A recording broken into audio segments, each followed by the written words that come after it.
How's everyone doing today? I'm doing fantastic myself, actually. So, today's topic of this video is going to talk about the elephant in the room, really, which is America. So, let's begin with this, right?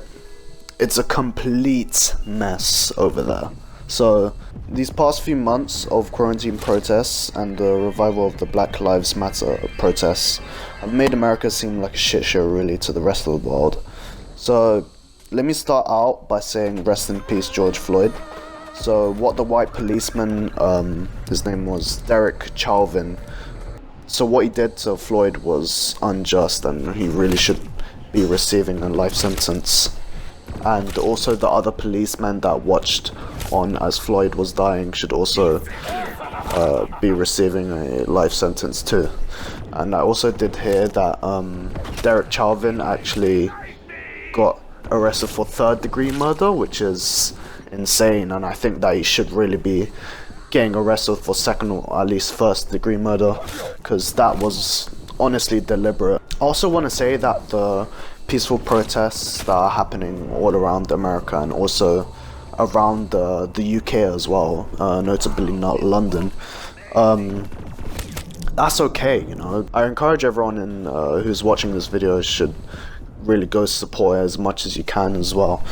But what I really want to talk about in this video is the looting and rioting that have come naturally from the protests. I feel like people are taking advantage of the situation for their own personal gain without really caring about the movement itself. And the only reason I'm saying that is because of the mob mentality. So I think when people see individuals that are like acting on their own, who want to like wreak havoc just to get their point across, I feel like people are gonna follow them because that's the only thing that they see right.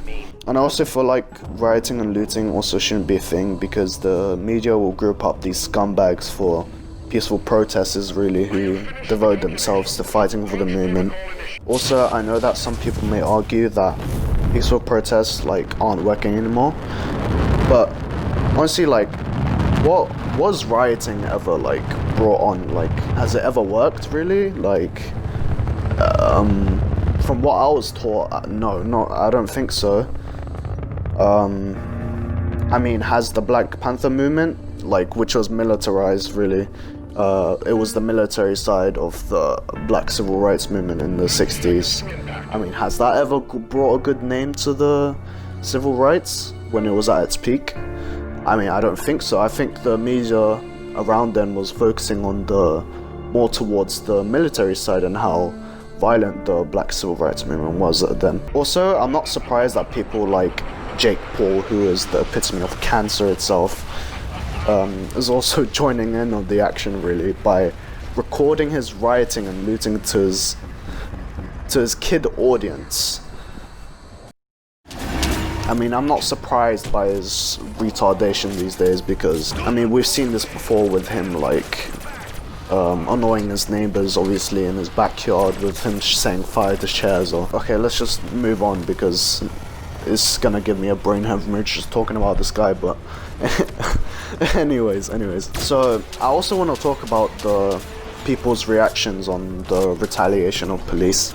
So, I've seen a few videos, like, floating around on Twitter, which riot police are attacking peaceful protesters on the streets with their cars and with their batons or whatever, and with tear gas as well, which is, it's crazy to me, because, you know, police in America are just, they're doing a madness really. Like, they do not give a damn about, you know, about people's rights or anything, which is, you know, I shouldn't be laughing, but like, it's just insane that America is such a insane like country that no one cares really. But I can also see like some of the looters and rioters complaining as well, even though they're literally wreaking havoc across their city. The point of police is to keep order really, so I don't see why they're the ones complaining where they're the ones that are causing the problem in the first place. But overall, like, I feel like this is a repeat of history in America really. I also feel like this problem is, you know, not America exclusive. Countries such as like Israel are being racist to, you know, Palestinians and they're using like brutality as well to Palestinians, and you know, I don't see the media talking about that. So, you know, this isn't a problem that is new, really. We've seen this before. And also we've seen this problem in America in the 1960s, so, such as like Birmingham in 1963, where the police used like brutal methods such as like bullwhips, tear gas to disperse peaceful protesters. But God knows when this all is gonna end, probably by the end of quarantine when everyone's calmed down, because I feel like people are like taking out their frustration of quarantine onto these like protests for some reason, or maybe they're like using it as a reason to go outside. Really, I just hope that everything can really be resolved within a matter of days, really, because all I see in America is just a downward spiral. But yeah, anyways, that's really been my opinions for now. I'll see you guys in a bit. Peace.